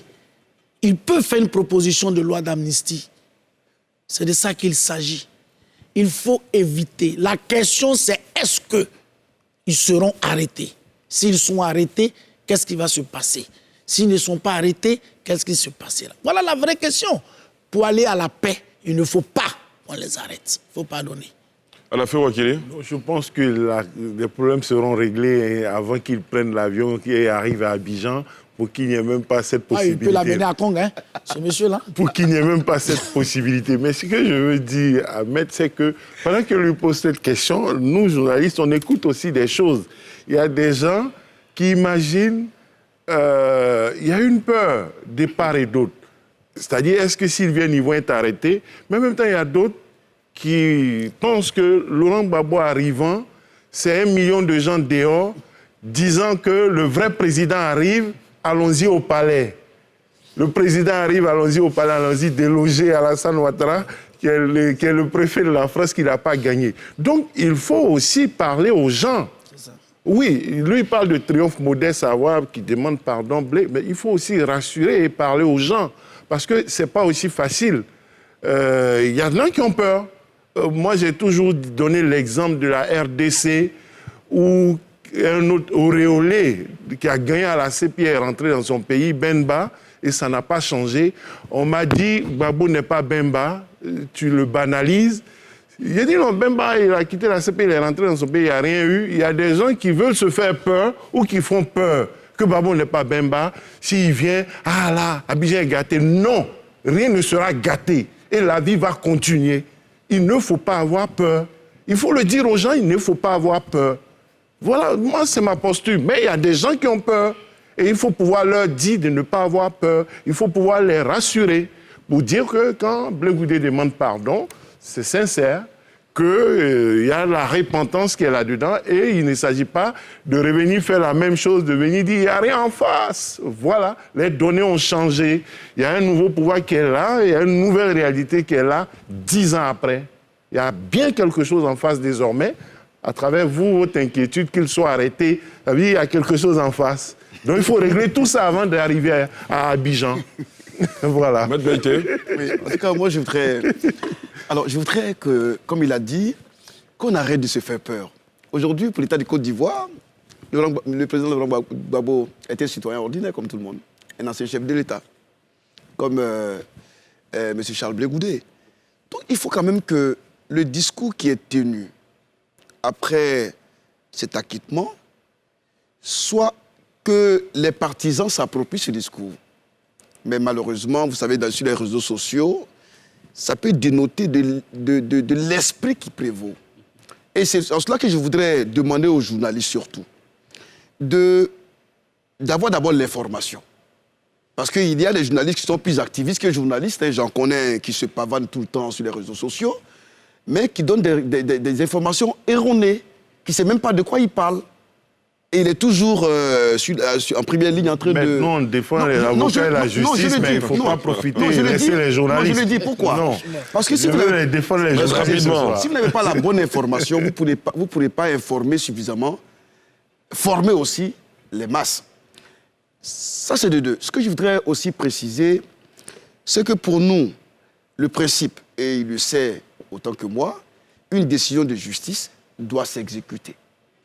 Lorsqu'une personne est condamnée, sa place en prison. Là, il faut qu'on soit d'accord sur ça d'abord. Maintenant, secondo, lorsqu'il effectivement crée un mécanisme pour abandonner l'arrestation ou l'emprisonnement des gens, tout dépend des circonstances concrètes. Vous l'avez bien indiqué, mais Mme Simone Gbagbo, elle a été condamnée à 20 ans de prison. À l'heure où nous sommes, elle devait être en prison. Mais par les circonstances, et par les enjeux, la Côte d'Ivoire s'est appropriée effectivement une loi d'amnistie à son bénéfice. Aujourd'hui, elle est chez elle. La même chose pourrait se faire, pourquoi pas, pour M. Laurent Gbagbo, M. Charles Blé Goudé. Mais encore faut-il que les personnes qui doivent effectivement rassurer les autorités qui ont ce pouvoir, c'est nous les parlementaires. Il faut bien qu'effectivement qu'on sente que le peuple est en phase avec l'esprit qui a été brillamment dessiné par M. Charles Blé Goudé. En tout cas, je voudrais demander toujours à mon confrère de s'inscrire résolument dans cet esprit. Sylvain Debaye. Oui, et tout de suite rebondir, je crois qu'elle a fait la titiller un peu, mais en ce qui concerne les journalistes, nous ne sommes pas ceux qui sont là pour opposer les Ivoiriens. De la même manière, il y a de bons avocats dans ce pays. Et ce procès nous a permis de les connaître. Il y a de très bons avocats en Côte d'Ivoire. De cette même manière, il y a de bons journalistes en Côte d'Ivoire qui informent, qui ont la bonne information, qui la donnent tous les jours. Donc, vous et nous, on joue dans le même camp, donc je pense qu'on se comprend. Cela dit, Laurent Gbagbo et Charles Blé Goudé, à mon avis, sont dans de bonnes dispositions d'esprit. Ils ne peuvent pas avoir subi pendant 10 ans ce qu'ils ont subi et faire comme si rien ne s'était passé. Laurent Gbagbo a été chef d'État. Il a eu des responsabilités dans ce pays. Je crois qu'au nom de ces responsabilités-là, il sait ce qu'il doit faire pour la réconciliation. Charles Blé Goudé a déjà donné le ton. Et il y a également que quand on revient sur la décision qui a été rendue par la Chambre d'appel, elle dit bien que le greffe de la CPI va s'impliquer et c'est en liaison avec ceux qui ont été acquittés que tout cela va se négocier. Donc moi, je vois déjà en perspective des négociations. Qui aboutirait à quoi? Qui aboutirait, à leur retour apaisé. Laurent Gbagbo a déjà dit qu'il ne veut pas que son retour en Côte d'Ivoire soit un retour qui se fasse dans les troubles. Donc il a été chef d'État. En tout cas, le président Ouattara a donné le ton. Hein, on lui a attribué ces 2 passeports. Donc je pense que la disposition était déjà là de mettre tout en œuvre. Je pense que c'est dans ce cadre-là que nous allons poursuivre. Et ceux qui, sur les réseaux sociaux, manifestent, C'est de bonne guerre. Quand ils ont un leader qui a été pendant 10 ans confronté à ce qu'on a vu, mais c'est normal que dans la façon d'exprimer leur joie, qu'il n'y ait pas de limite. Et ils ont de bonnes raisons de ne pas avoir de limite. Mais après tout, on revient, on se regarde face à face. Et puis on s'est dit qu'il faut qu'on se fraye une voie de réconciliation. Et je pense que, comme l'a dit Maître Ben Meïté, je pense qu'en Côte d'Ivoire, c'est possible. C'est possible qu'on construise une autre Côte d'Ivoire en nous servant de notre passé obscur comme passé glorieux pour les générations à venir. Moi, c'est vraiment dans ce carnaval-là que je vois. Le retour de Laurent Gbagbo en Côte d'Ivoire ne créera pas de problème. Vous voyez, nous qui étions à Yopougon pour suivre le verdict, après la décision, il y a eu cette joie débordante. Mais le soir venu, chacun rentrait chez lui. Mais c'est ça, la vie continue. Gbagbo va venir, le jour où il arrivera, il y aura cette joie débordante et la vie va continuer. La vie va continuer, il va jouer sa partition. Eh bien, on n'a pas à se faire peur en tout cas. Docteur Sylvain Nguessan, docteur Naïb Réunion, vous les deux analystes politiques et politistes de formation en quelque sorte, est-ce que Laurent Gbagbo et Charles Blé Goudé, de retour en Côte d'Ivoire, peuvent occuper les premiers plans sur la scène politique?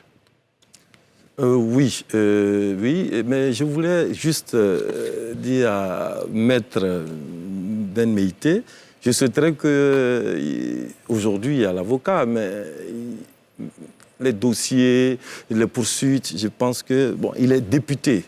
Et nous, on parle de réconciliation nationale et tout ça. Je souhaiterais que Maître puisse endosser son costume de député et porter l'émotion du peuple. Le député, c'est ça. C'est vrai qu'il est là en qualité d'avocat, il le dit, mais il a ces deux fonctions-là. Donc tantôt, quand il est dur, quand il veut faire sortir les dossiers, après aussi, il oublie qu'il est député. Vous avez l'impression qu'il brandit trop les sanctions? En réalité, il est l'élu du peuple. Il porte l'émotion du peuple. L'émotion du peuple, c'est que les Ivoiriens reviennent, se réunissent et s'entendent. Et donc, il a un problème, parce qu'à quel moment il est député, à quel moment il est avocat.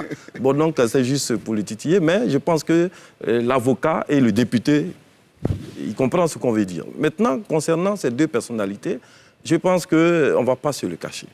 Nous sommes tous Ivoiriens. La vie politique ivoirienne est polarisée par trois grandes personnalités. C'est vrai, quand une n'est pas là, ça fonctionne, mais la Côte d'Ivoire politique ne fonctionne pas. C'est-à-dire qu'il ne faut pas qu'on se le cache. Ce n'est pas parce que quand ces personnes-là sont là, tout va changer dans le pays. Non, le pays fonctionne, les institutions fonctionnent, mais la Côte d'Ivoire politique est un peu en veilleuse. Et donc, l'objectif, quand ils reviennent, ce n'est pas pour venir de façon téméraire revendiquer des choses. La première chose, moi, je pense, c'est de contribuer à la réconciliation nationale. Et je pense que les profils qu'ils ont présentés, sans me tromper, sont plus ou moins de bons profils. Le président Laurent Gbagbo, pendant 10 ans, c'est interdit de s'immiscer dans la vie politique ivoirienne. Et ça, on ne le relève pas. Peut-être M. Charles Blé Goudé, de temps en temps, fait des déclarations, mais quelles déclarations? Des déclarations d'apaisement, des déclarations de réconciliation nationale. Ce sont des faits notables qu'il faut prendre en compte. Et donc, ça peut militer en leur faveur quand ils vont rentrer. Parce que, quoi qu'on dise, il y a leur position avant d'arriver à La Haye, il y a aussi leur comportement à La Haye. Et je pense que ça nous a permis, plus ou moins pendant 10 ans, de fonctionner normalement au plan politique. Et ça, je pense que ce n'est pas quand ils vont revenir, je ne pense pas que cela va véritablement changer. Et donc, leur retour peut contribuer à consolider. Il y a des choses qui sont faites, on ne va pas le nier aussi, mais leur retour va consolider le tissu social. Très bien. Sylvain Nguessan. La question, c'était de savoir si le retour au pays... Occuper une place de choix sur la scène politique. Bien évidemment, oui. Quels sont les leaders de l'opposition qu'on a? M. Mouadou Koulibaly s'est tué, hein? Il ne parle pratiquement plus. Afi Nguessan, avec 2 députés lors de la dernière élection, quand même, ils sont assez... Le pays, c'est Bédier. Non, j'arrive. M. Afi Nguessan, avec 2 députés lors des dernières élections, ils sont quand même assez affaiblis. En place, il y a le président Bédier. Mais bon, c'est un autre calibre d'opposants. Ce n'est pas l'homme de la rue, ce n'est pas la rucratie, ce n'est pas l'homme des discours qui enflamme. Alors que Laurent Gbagbo, c'est quand même un autre calibre. Je pense qu'ils vont jouer, ils seront au devant de la scène. surtout autour de 2023, parce que les futurs enjeux, c'est un peu ça. Hein. Gbagbo a 75 ans, ce n'est plus le Gbagbo des années 90 qu'on a connu, qui avait 45 ans. 20 années de pression de 2002 à 2021, ça laisse quand même des séquelles. Donc je pense qu'ils vont se donner quand même quelques temps, mais autour de 2023 quand même, ils devaient reprendre leurs activités normales. Puis bon, nous autres, notre génération, il n'y a que 2 qui se brossent chaque matin, qui se rasent en se voyant président, c'est Soro, c'est Blé Goudé. Donc un monsieur comme Blé Goudé ne sait que faire la politique, il ne fera pas autre chose que ça. Il faut s'attendre à ce qu'il reprenne ses activités. Mais on souhaite que tout cela se fasse vraiment dans les règles de l'art, que ça ne déborde pas, qu'il n'y ait pas encore les affrontements qu'on a connus. On est arrivé un peu trop loin en Côte d'Ivoire. Il faudrait que ça se fasse dans les règles de l'art et que le respect de l'adversaire, le respect de la vie humaine soit toujours au devant de la scène. Oui, j'ai été interpellé par... si vous réagissez à toutes les interpellations, on risque... C'est le député. D'accord, allez rapidement. C'est le député qui s'il vous plaît. allez-y. Non, je vais quand même rassurer, parce que quand même, vous savez, tout dépend de la casquette sous laquelle on intervient. Sur la question posée, moi je voudrais indiquer que le président de la République est le premier soucieux de la paix, de la quiétude sociale. Parce qu'aucun chef d'État ne peut souhaiter qu'il y ait des troubles. Parce qu'il veut réaliser le développement, ça ne peut se faire que dans un environnement calme, de quiétude. Maintenant, sur la question de savoir si M. Laurent Gbagbo et Charles Blé Goudé seront amenés effectivement à jouer un rôle de premier plan, mais je pense quand même que le président de la République a répondu à la question. De mon point de vue, il a souhaité qu'on passe à une nouvelle génération. Et je pense que tous les acteurs politiques devraient s'inscrire dans cette logique-là désormais. Nous avons le président Henri Konan Bédié, nous avons le président Laurent Gbagbo, nous avons le président Alassane Ouattara, qui ont cristallisé depuis plusieurs décennies déjà la vie politique en Côte d'Ivoire. Le président de la République l'a dit, il faut encourager une nouvelle génération. Je pense que cette nouvelle génération, pourquoi pas mon confrère Goïbi lui-même, M. Charles Blé Goudé, il est de cette génération, et il faut encadrer cette jeunesse à faire mieux que l'ancienne génération, pour que la génération d'après puisse faire davantage mieux. Et moi, c'est de ça qu'il s'agit. De mon point de vue, en tant que député, j'ai joué naturellement mon rôle. De même que je l'ai joué lorsqu'il s'agirait effectivement de donner de prendre une loi d'amnistie en faveur de Simone Gbagbo, si telle est la solution pour faire baisser les tensions, mais la loi d'amnistie ne peut se prendre également que lorsque ceux qui sont en face sont conscients de la portée, sont conscients de l'opportunité qui leur est offerte. Mais tout dépend de l'attitude de ces derniers. J'ose croire, et je n'ai pas de raison de douter, que le discours tel que porté par M. Charles Blé Goudé, un discours intéressant, un discours intelligent, un discours promoteur. Et ce discours, j'ose croire que ce discours sera approprié également par M. Laurent Gbagbo, de sorte à pouvoir effectivement mettre le Parlement à l'aise, faire droit à cette telle initiative qui pourrait venir même de l'exécutif, dans le cadre d'un projet de loi, et pourquoi pas d'une proposition de loi par les parlementaires, selon le visage que nous serons amenés effectivement à voir. Très bien. Je voudrais dire qu'on a beaucoup insisté sur le discours de Blé Goudé, mais peut-être il est mieux écouté maintenant qu'avant, mais c'est un discours qui n'est pas nouveau. Et le président Gbagbo peut-être n'a pas encore parlé, mais quand on réécoute Assoadou souvent, il plaidait ce message-là, on n'y accordait pas d'importance, mais ce n'est pas nouveau.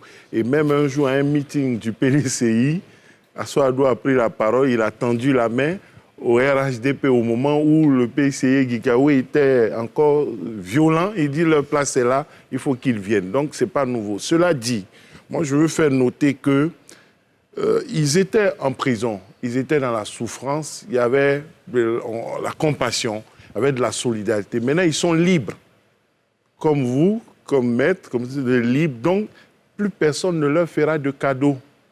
Tout le monde va oublier qu'ils ont souffert 10 ans. Donc, tout mot qu'ils diront désormais en homme libre quand ils rentreront, plus personne ne leur fera de cadeaux. Ils seront combattus comme tout politique est combattu. Eux aussi, ils vont combattre les autres. Donc, la bataille va commencer. Est-ce que, si Blé Goudé, lui, est jeune, il peut y entrer, il n'y a pas de problème. Est-ce que le président Gbagbo, qui est auréolé de tout ça, doit encore venir mettre la main dans le cambouis, doit venir se battre encore? Voilà, pour lui le concernant, moi je vois le président Gbagbo en sage dans ce village Côte d'Ivoire qui n'a pas ce sage-là. Tout le monde est dans un camp. Il est haut, on doit le mettre en haut. Il ne faut pas que les gens l'utilisent pour venir faire les petites paroles, nos palabres de trucs. Il doit être ce chef, ce sage du village. Blé Goudé, il a 50 ans, la cinquantaine, il n'y a pas de problème, on peut ensemble se battre. Mais vous voyez encore des gens de 20 ans qui vont venir insulter le président Gbagbo pour dire oui, la haie t'a blanchi, mais tu es un criminel. On n'a pas pu trouver les preuves. Mais en vérité, c'est que tu es un criminel. Les gens vont dire ça et puis il n'y va rien se passer malgré une loi d'amnistie. Est-ce que c'est ce destin-là qu'on veut pour lui? Applaudissons, ils sont libres, ils arrivent, mais on peut réfléchir pour voir qu'est-ce qui va se passer. On peut jouer un grand rôle sans redevenir un acteur politique pour qui veut redevenir président de la République. Et puis des situations peuvent se présenter, surtout les circonstances exceptionnelles, ça peut arriver pour tout le monde. Voilà. Sylvain Nguessan. L'affaire Richard me fait rêver. J'aimerais bien voir le président Gbagbo, le président Bidi Ouattara s'asseoir à trois dans un salon, à la veille de la formation d'un gouvernement, discuter à trois, décider de l'avenir, à la veille d'une élection présidentielle. On en rêve. On en rêve. Maître Goïbi, vous en rêvez aussi? Non, moi je vais réagir parce que vous voyez, beaucoup de choses se disent en termes de rumeurs, mais quand j'écoute Maître Ben Meïté, l'honorable Ben Meïté, tantôt, j'ai l'impression que ce ne sont pas de folles rumeurs. Vous faites allusion à quoi, précisément? Comment on peut décider que le président Alassane Ouattara, qui lui-même est en train de faire son premier mandat de sa troisième République, décide qu'une génération doit arrêter de faire de la politique? Je ne suis pas d'accord. Il semble ne pas être d'accord avec ce que vous dites. Hein. Vous me dites que le président Alassane Ouattara a réglé la question. Non, rien n'est réglé. C'est pas à lui de régler une question. Blé Goudé fait de la politique, Laurent Gbagbo ne fait que de la politique. Il n'y a pas de limite d'âge pour être président. Lui-même, il fait son premier mandat de sa troisième République. Donc, ce n'est pas à lui de changer de génération. Non, moi, je suis l'un des avocats qui ont combattu ce truc-là en face de Ben Meïté devant le Conseil constitutionnel. Ah non. Bon, on n'est pas à ce débat-là aujourd'hui. Mais je veux dire que ces messieurs vont prendre la place qui est la sienne. Quand ils rentreront, ils seront des leaders politiques, ils seront au premier plan. Très bien. Debailly? Oui. Je dis toujours que il n'y a pas de décret pour arrêter, pour qu'un homme politique sorte de la vie politique. C'est une décision, à mon avis, qui est personnelle. Hein. Donc cette décision sera personnelle au président Laurent Gbagbo. Cette décision sera personnelle peut-être à Charles Blé Goudé, mais comme on l'a toujours observé aussi, c'est au nom de la politique que Laurent Gbagbo et Blé Goudé sont à La Haye. Et de La Haye, même s'ils sont lavés de tout crime, je ne les vois pas tout de suite en train de se retirer de la vie politique. Laurent Gbagbo absent, la vie politique a continué. Et quand il sera de retour, il continuera avec la vie politique. À lui maintenant de donner une orientation à sa vie politique. De toutes les façons, la vie politique, c'est quand même comme un fleuve qui coule. Hein. Chacun peut avoir sa place et donner l'orientation qu'il veut. Est-ce que Laurent Gbagbo veut redevenir président? C'est à lui de le décider. Il aura, en 2025, il aura peut-être 80 ans. À 80 ans, on a vu des gens qui ont été candidats ici. Pourquoi pas? Il peut avoir cette stature et être admiré, être dans la politique et puis être admiré, même s'il a gagné un procès à La Haye. Je pense que cela relève quand même de lui. Hein. À son absence, Ouattara a pris ses bastions, il ne faut pas l'oublier aussi, à l'issue de ces élections. Donc il voudra quand même reprendre ses bastions aussi et dire qu'il va sortir de la politique. Moi, je ne le vois pas comme ça. Hein. Et donc, Gbagbo fera la politique, mais cette fois-ci, après 10 ans, après tout ce qu'il a subi, je crois qu'il va donner une autre orientation. D'abord, reconstruire son parti qui est quand même à lambeaux, et puis tout de suite avoir l'œil sur 2025. Très bien. Naïb Régnon? Oui, je pense que le renouvellement de la classe politique ne peut pas être décidé par quelqu'un. C'est le peuple qui est souverain, c'est le peuple qui décide de qui il veut à la tête de son pays. Et on sait qu'il y a des octogénaires qui ont été présidents, qui ont été candidats. C'est le peuple qui décide. Si les Ivoiriens estiment que M. Laurent Gbagbo ne doit plus faire partie de la politique en Côte d'Ivoire. Il suffit simplement de l'exprimer par le vote. Que si M. Charles Blé Goudé... Donc je pense qu'il ne s'agira pas... Il faut éviter qu'on anticipe déjà sur des choses. Voilà, quand on dit non, ils vont le traiter de criminels et tout ça, je pense que ça, c'est l'émotion. La politique n'a rien à voir avec l'émotion. Ce sont des hommes politiques qui sont... Tu demandais à l'émotion aux députés. Il demandait l'émotion aux députés. Il faut demander l'émotion aux députés. Vous n'allez pas parler ensemble. Du peuple. Chacun de nous exprime des émotions. Naïb Prégnon, s'il vous plaît. C'est que... Nous sommes partie du peuple. Non, ce que je vais dire, c'est que quand vous dites qu'ils ne doivent pas faire la politique et de peur qu'on puisse les traiter des criminels, je trouve que c'est insuffisant. Parce que je ne pense pas que ce soit là... C'est une émotion que vous exprimez. Oui, mais... Voilà, donc reconnaissez la mienne. Alors, monsieur, merci infiniment d'être venu débattre ce soir. Docteur Naïb Prégnon, Alafé Wakili, maître Abdoulaye Ben Meïté, docteur Sylvain Guessant, Sylvain Debaï, maître Raoul Gouaibi. Merci à vous, chers téléspectateurs et internautes, de nous avoir suivis. Vous avez été nombreux à réagir durant le direct sur notre page Facebook notamment. Merci à vous et à très bientôt pour un autre numéro de NCI 360.